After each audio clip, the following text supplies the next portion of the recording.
Ang Panginoon ay nabuhay magmula sa mga patay ayon sa sabi niya at aral. Maghari siya kailanman. Haleluya, siya'y awitan.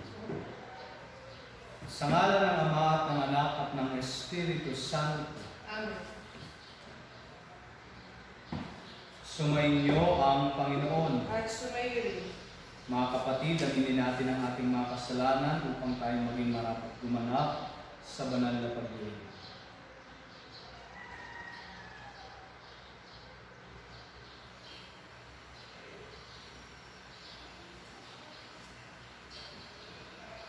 Ating dasalin, inaamin ko sa makapangyarihang Diyos at sa inyo mga kapatid na lubha kong nagkasala sa isip, sa salita at sa gawa at sa aking pagkukulang. Kaya sinasamo ko sa mahal na Birheng Maria, sa lahat ng mga anghel at mga banal, at sa inyo mga kapatid na ako'y panalangin sa Panginoong ating Diyos. Kaawaan tayo ng makapangyarihang Diyos, patawarin tayo sa ating mga kasalanan, at patnubayan tayo sa buhay na walang hanggan. Amen. Panginoon, kaawaan mo kami. Panginoon, kaawaan mo kami. Kristo, kaawaan mo kami. Kristo, kaawaan mo kami. Panginoon, kaawaan mo kami. Panginoon, kaawaan mo kami. Papuri sa Diyos sa kaitaasan at sa lupa'y kapayapaan sa mga taong kinalulugdan niya. Pinupuri ka namin, dinarangal ka namin, sinasamba ka namin. Ipinagbubunyi ka namin. Pinasasalamatan ka namin dahil sa dakila mong angking kapurihan. Panginoong Diyos, Hari ng Langit, Diyos amang makapangyarihan sa lahat. Panginoong Hesukristo, butong na anak, Panginoong Diyos, Kordero ng Diyos, anak ng Ama. Ikaw na nag-aalis na mga kasalanan ng sanlibutan, maawa ka sa amin. Ikaw na nag-aalis na mga kasalanan ng sanlibutan, tanggapin mo ang aming kaibigan. Ikaw na nalululok sa kanan ng Ama, maawa ka sa amin. Sapagkat ikaw lamang ang banal, ikaw lamang ang Panginoon, ikaw lamang o Hesukristo ang kataas-taasan, kasama ng Espiritu Santo, magpasawalang hanggan. Amen.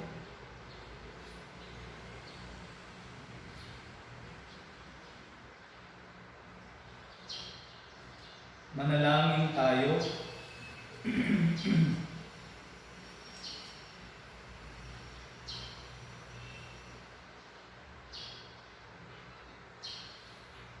Ama naming makapangyarihan, lagi mong dinaragdagan ang mga supling ng iyong sambayanan.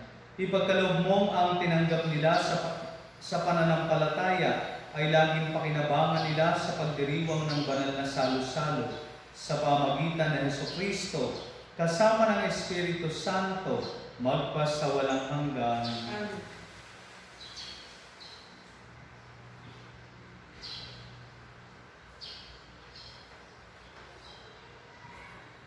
Pagbasa mula sa mga gawa ng mga apostol. Noong araw ng Pentecostes, tumayo si Pedro at ang 11 apostol at nagsalita ng malakas. Mga kababayan at mga naninirahan sa Jerusalem, pakinggan ninyong mabuti ang aking sasabihin. Mga Israelita, pakinggan ninyo ito. Si Jesus na taga Nazaret ay sinugo ng Diyos. Pinatutunayan ito ng mga himala, mga kababalaghan, at mga tandang ginawa ng Diyos sa pamagitan niya. Alam ninyo ito sapagkat lahat ay naganap sa gitna ninyo. Ngunit ang taong ito na ibinigay sa inyo ayon sa pasya at pagkaalam ng Diyos sa mulat-mula pa, ay ipinapako ninyo at ipinapatay sa mga makasalanan. Subalit siya ay muling binuhay ng Diyos at pinalaya sa kapangyarihan ng kamatayan. Hindi ito maaaring mamayani sa Kanya, gaya ng sinabi ni David. Nakita ko na laging nasa tabi ko ang Panginoon. Siya ay kasama ko, kaya't hindi ako matitigati. Dahil dito nagalak ang puso ko at umawit sa tuwa ang aking dila. At ang katawan ko'y nahihimlay na may pag-asa. Sapagkat ang kaluluwa ko hindi mo pababayaan sa daigdig ng mga patay. At hindi mo itutulot na mabulok ang iyong banal. Ituro mo sa akin ang mga landasing patungo sa buhay, dahil sa ikaw ang kasama ko, ako'y mapupuspos ng kagalakan. Mga kapatid, masasabi ko sa inyong ng tiyakan na ang patriarkang si David ay namatay at inilibing. Naririto ang kanyang libingan hanggang ngayon. Siya ay propeta at nalalaman niya ang pangako sa kanya ng Diyos na magiging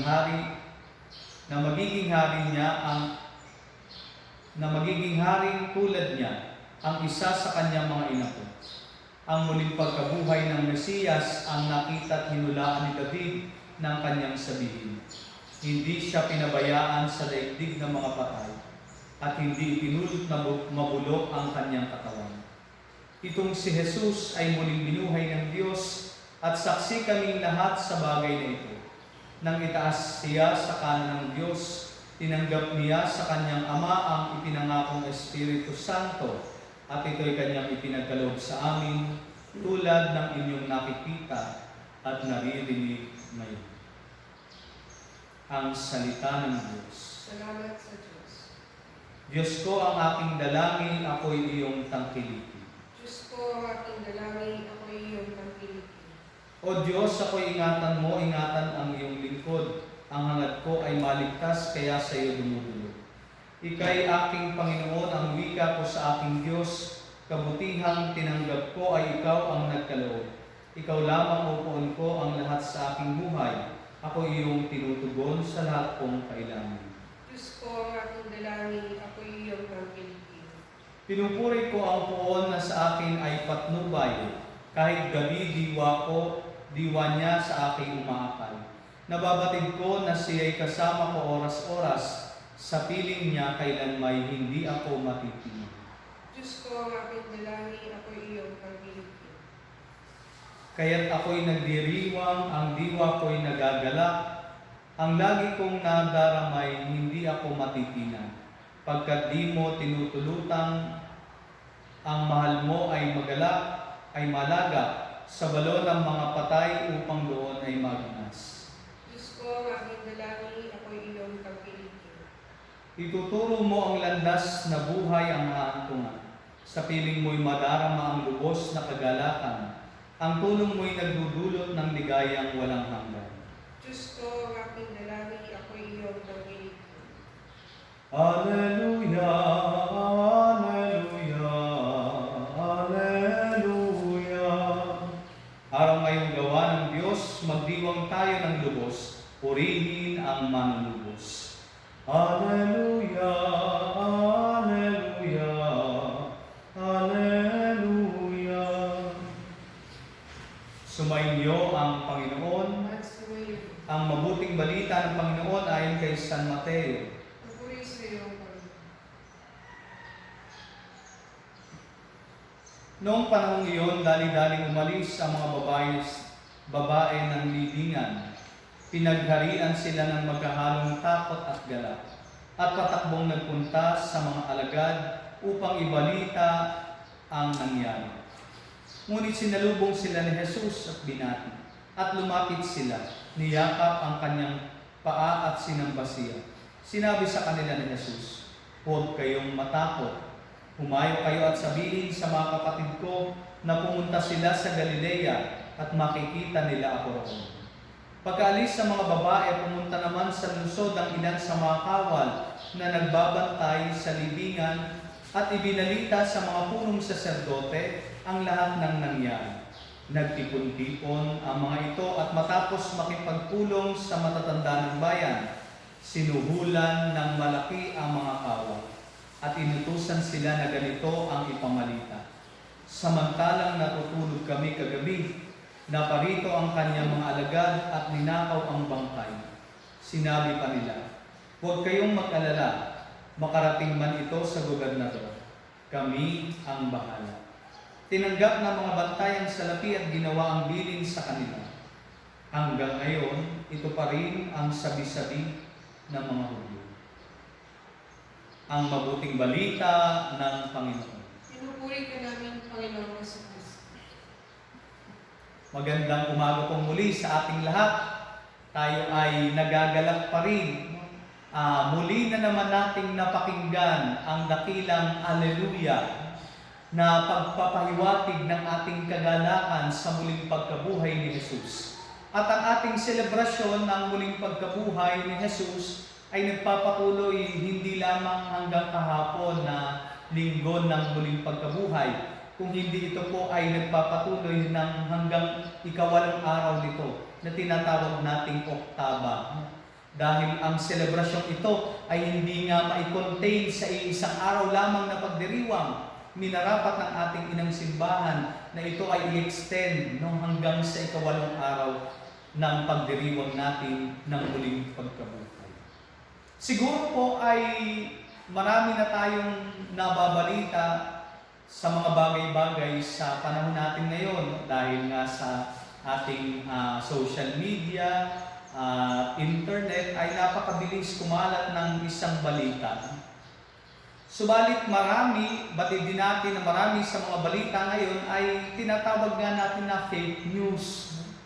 Fake news, at kapag sinabi natin na fake news, ito ay alam natin walang katotohanan, walang malinaw na basihan, no? At ang pinagmula nito ay walang malinaw na sabi nga ay pundasyon, no?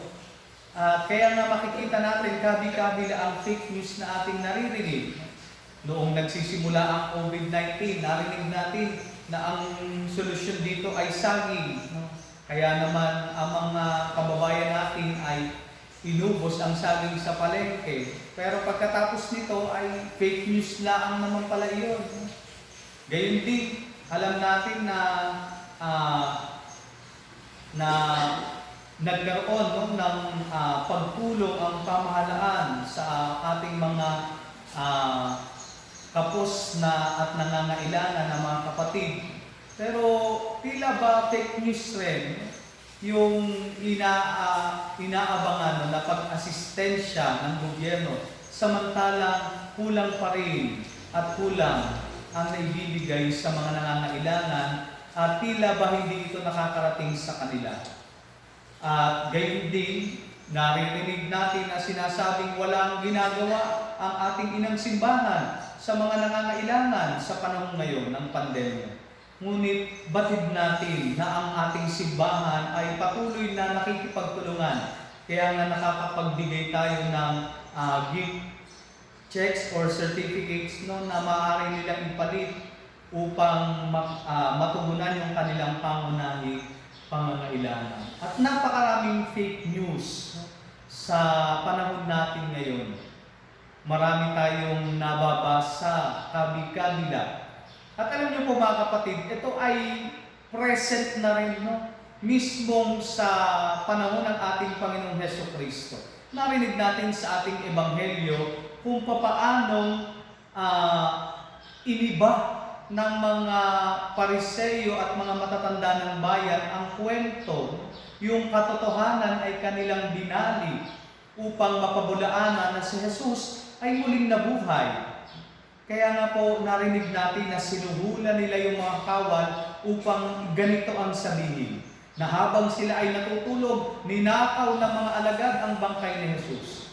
Ngunit alam ng mga alagad, alam ng mga naniniwala kay Jesus, alam ng mga nakakita sa Kanya at nakasalamuhan niya matapos siyang muling mabuhay, na siya ay tunay na muling nabuhay. Kaya nga po, sa atin daw pong pakikinig ng mga balita o pagsuri sa ating mga naririnig, napakahalaga na tinitignan natin yung ating source ng balitang ating narinig. Ito ba ay reliable o hindi?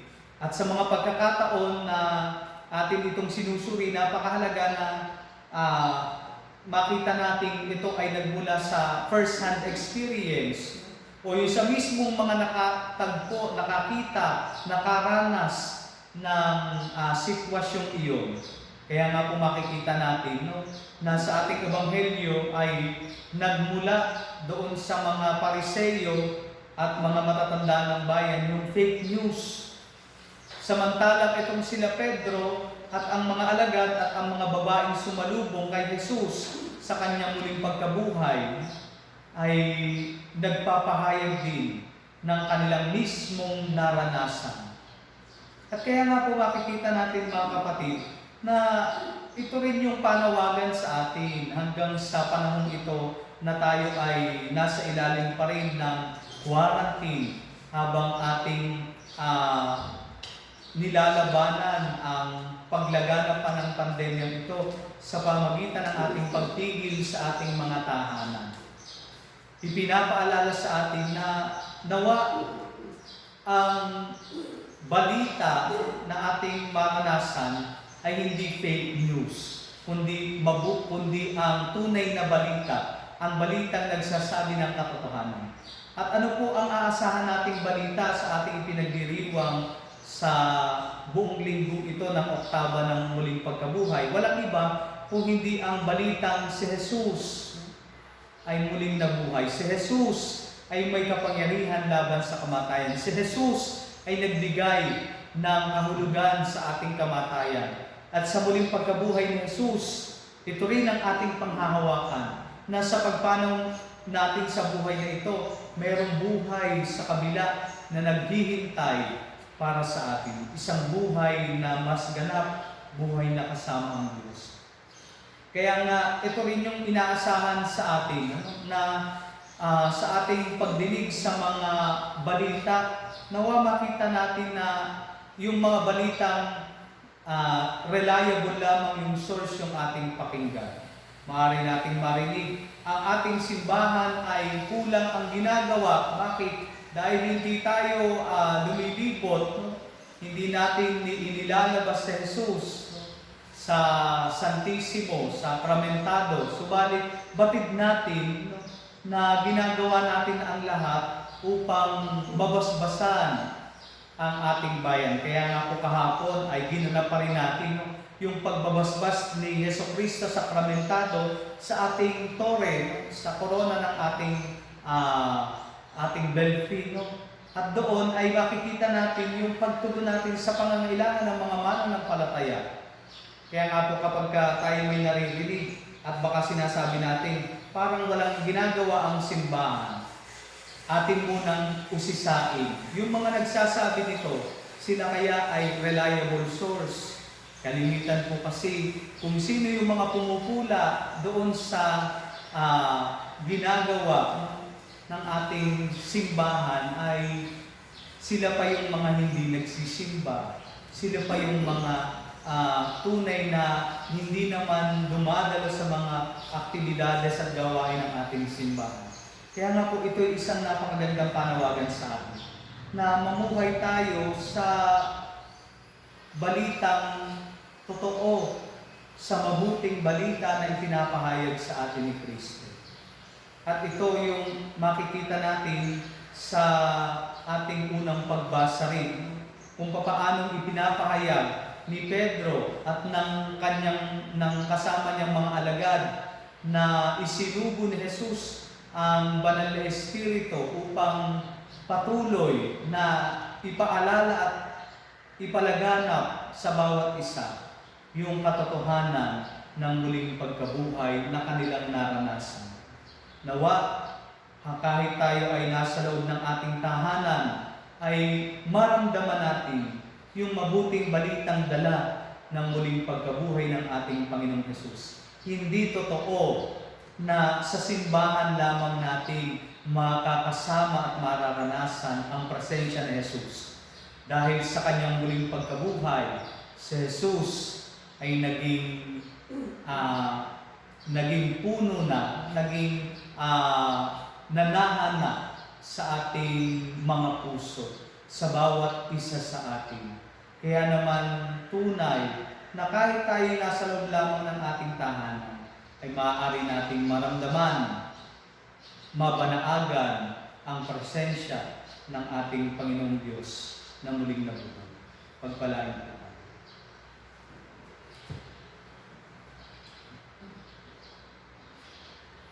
Oratio Imperata. Diyos, Ama namin, lumalapit kami sa iyo para sa aming kahilingan na kami ay iyong proteksyonan laban sa COVID-19 na kumitid na ng maraming buhay at nakaapekto na sa sangkatauhan. Nananalangin kami para sa iyong biyaya, para sa mga taong inatasan na pag-aralan ng kalikasan at ang sanhi ng virus na ito. gayon din upang mapahinto ang patuloy nitong paglagana. Gabayan mo po ang mga inatasang mga laga sa kalusugan na kanila nawang magampanan ang kanilang tungkulin ng buong husay at may malasakit. Gabayan mo po ang mga kawani ng pamahalaan at ang mga nasa pribadong institusyon sa kanilang paghanap ng lunas upang masugpo ang pandemyang ito. Ipinapanalangin namin ang lahat ng mga naapektuhan, nawa ay hilumin mo po ang kanilang karamdaman. Ipagkaloob mo po nawa sa amin ang iyong biyaya upang kami ay patuloy na makagawa ng kabutihan para sa lahat at makatulong sa lahat ng mga nangangailangan. Ipinapanalangin po namin ito sa pamagitan ng aming Panginoong Hesukristo, iyong anak, na nabubuhay at naghahari kasama ng Espiritu Santo, magpasawalang hanggan. Amen. Maria, aming inaatulong ng mga Kristiyano, Panalangin mo kami. San Rafael Arcangel, Panalangin mo kami. San Roque, Panalangin mo kami. San Lorenzo Ruiz, Panalangin mo kami. San Pedro Calungsod. Panalangin mo kami.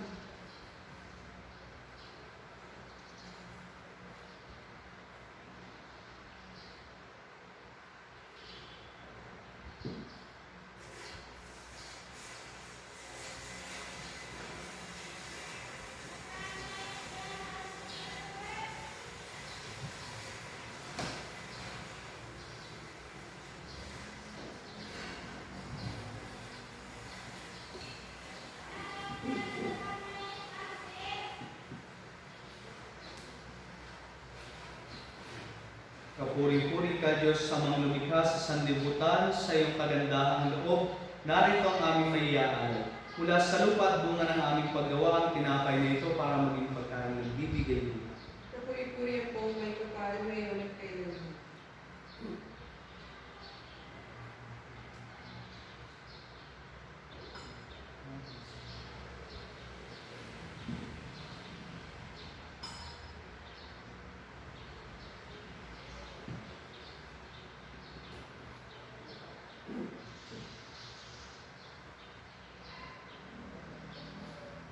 Kapuri-puri ka Diyos sa mga lumikha sa sanlibutan, sa iyong kagandahang loob, narito ang aming maiyaalay. Mula sa katas ng ubas at bunga ng aming paggawa, ang alak na ito para maging inuming nagbibigay ng iyong Espiritu.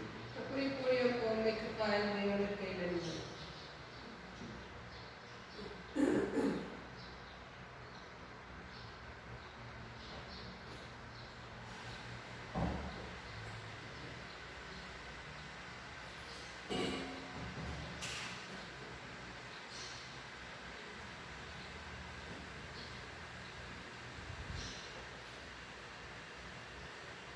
Manalangin kayo mga kapatid upang ang paghahain natin ay kalugdan ng Diyos sa amang makapangyarihan. Tanggapin nawa ng Panginoon kung pag-aayon sa iyong mga kamay, sa kapurihan at karangalan sa ating kapinatangan at sa buong sambayanan ng kalan.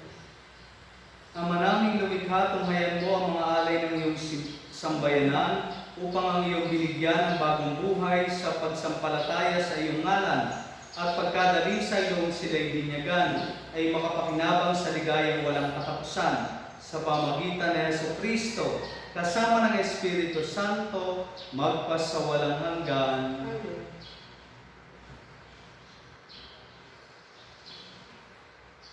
Sumainyo ang Panginoon. At sumayon, Itaas sa Diyos ang inyong puso at diwa. pinasa namin sa Panginoon. Pasalamatan natin ang Panginoong ating Diyos. Marapat ko siya ay pasalamatan. Ama naming makapangyarihan, tunay nga marapat na ikaw ay aming pasalamatan. Ngayong gabing ipinagdiriwang, ngayong ipinagdiriwang ang paghahain ng Mesiyas, ang maamong tupa na tumubos sa aming lahat. Ang iyong anak na minamahal ay naghain ng sarili niyang buhay. Siya ang tupang maamong umaos sa kaparusahan upang mapatawad ang kasalanan ng sanlibutan. Sa pagkamatay niya sa banal na krus, ang kamatayan namin ay kanyang nilupi.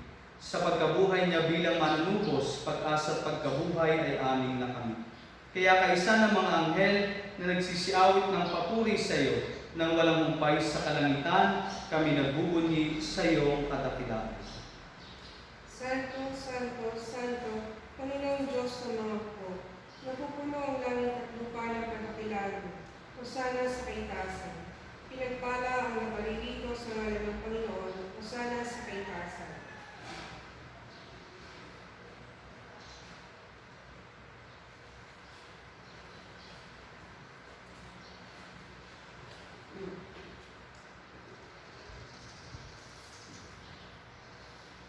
Ama naming banal, ikaw ang bukal ng tanang kabanalan. Kaya't sa pamagitan ng iyong Espiritu, gawin mo banal ang mga kaloob na ito upang para sa amin maging katawan at dugo ng aming Panginoong Hesukristo.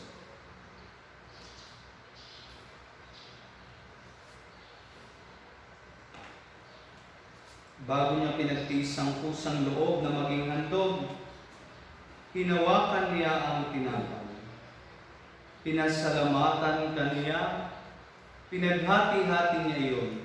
Iniabot sa kanyang mga alagad at sinabi, "Tanggapin ninyong lahat ito at kanin. Ito ang aking katawan ay hahandog para sa inyo."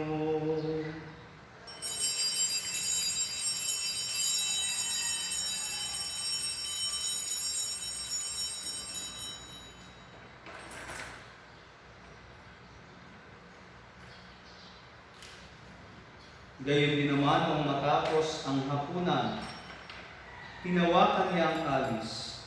Muli kanyang pinasalamatan. Iniabot niya ang kalis sa kanyang mga alagad at sinabi, "Tanggapin ninyong lahat ito at inumin. Ito ang kalis ng aking dugo, ng bago at walang hanggang tipan. Ang aking dugo na ibubuhos para sa inyo at para sa lahat, sa ikapagpapatawad ng mga kasalanan. Gawin ninyo ito sa pag-alala sa akin."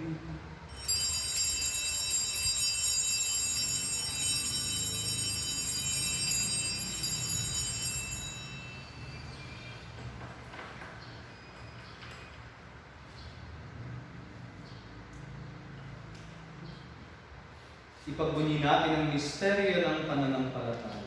Si Kristo'y namatay, si Kristo'y nabuhay, si Kristo'y babalik sa wakas ng panahon. Ama, ginagawa namin ngayon ang pag-alala sa pagkamatay at muling pagkabuhay ng iyong anak, kaya tiniaalay namin sa iyo ang tinapay na nagbibigay buhay at ang kalis na nagkakaloob ng kaligtasan.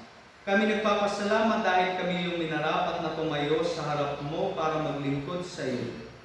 Isinasamo namin kami magsasalo-salo sa katawan at dugo ni Kristo ay mabuklod sa pagkakaisa sa pamagitan ng Espiritu Santo. Ama, lingapin mo ang iyong simbahang laganap sa buong daigdig. Puspusin mo kami sa pag-ibig. Kaysa ni Francisco na aming Papa, ni Buenaventura na aming Obispo at ng Tanang Kaparian.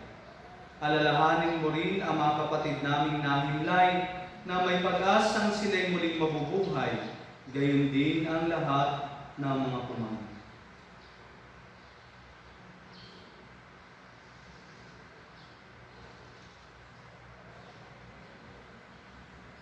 Kaawaan mo sila at patuloyin sa iyong kaliwanagan. Kaawaan mo at pagindapatin kaming lahat na makasalo sa iyong buhay na walang wakas. Kaysa ng mahal na Birhen Maria, Ina ng Diyos, kaysa ni San Jose ang kanyang kalinis-linis ang esposo, kaysa ng mga apostol ni San Santiago na ating patron at ang lahat ng mga banal na namuhay dito sa daigdig ng kalugod-lugod sa iyo. May pagdiwang nawa namin ang pagpupuri sa ikararangal mo sa pamagitan ng iyong anak na aming Panginoong Hesukristo.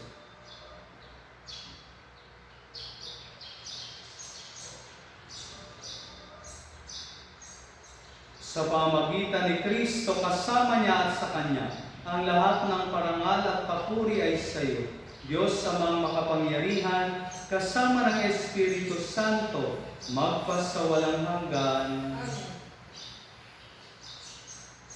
Sa tagubili ng mga nakagagaling na utos at turo ni Jesus na Panginoon natin at Diyos, pahayag natin ng lakas mo.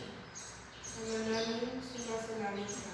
Sambahin ang ngalan mo, napas sa amin ang kaharian mo, sundin ang loob mo dito sa lupa para nang sa langit. Bigyan mo kami ngayon ng aming kakanin sa araw-araw, at patawarin mo kami sa aming mga sala. para ng pagpapatawad namin sa mga nagkakasala sa amin. At huwag mo kami ipahintulot sa tukso, at iadya mo kami sa lahat ng masama. Hinihiling namin kami iadya sa lahat ng masama, pagkalooban ng kapayapaan araw-araw, iligtas sa kasalanan at ilayo sa lahat ng kapahamakan. Samantalang aming pinananabikan ang dakilang araw ng pagpapahayag ng tagapagligtas namin si Hesus Kristo. Sapagkat iyong kaharian, ang kapangyarihan at ang kapurihan magpakailanman. Amen. Panginoong Hesus Kristo, sinabi mo sa iyong mga apostol, kapayapaan ang iniiwan ko sa inyo. Ang aking kapayapaan ang ibinibigay ko sa inyo. Tunghayan mo ang aming pananampalataya at huwag ang aming mga pagkakasala. Pagkalooban mo kami ng kapayapaan at pagkakaisa ayon sa iyong kalooban. Kasama ng Espiritu Santo, magpasawalang hanggan. Amen. Ang kapayapaan ng Panginoon ay laging sumainyo. At sumayon. Magbigayan kayo ng kapayapaan sa isa't isa.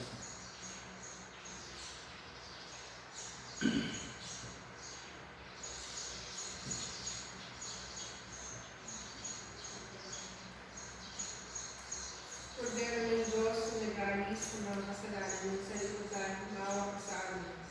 Kordero ng Diyos na nag-aalis sa mga kasalanan ng sanlibutan, maawa ka sa amin.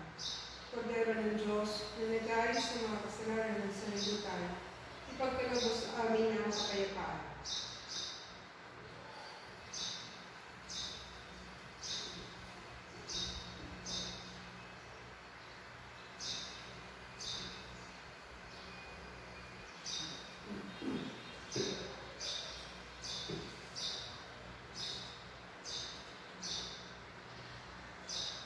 Ito ang kordero ng Diyos, ito ang nag-aalis ng mga kasalanan ng sanlibutan. Mapalad ang mga inaanyayahan sa kanyang bibig. Panginoon, hindi ako nakatapat na magtutuloy sa iyo. Ngunit sa isang salita mo lamang ay gagaling na ako.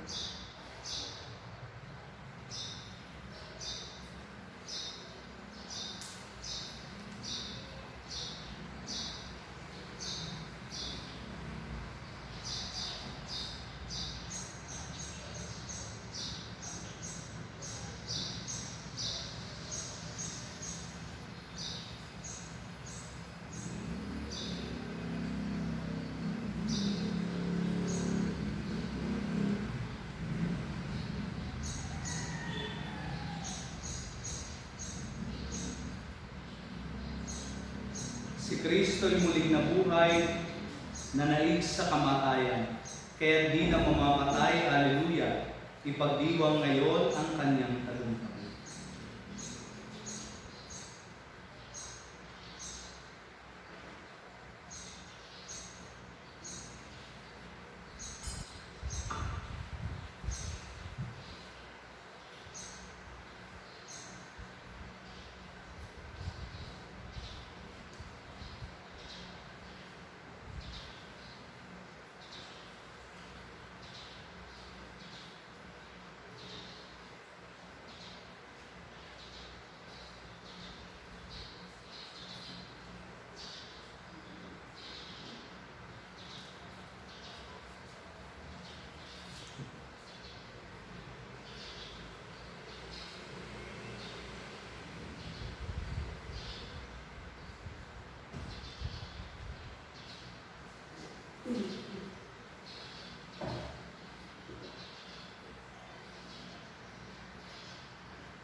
Manalangin tayo.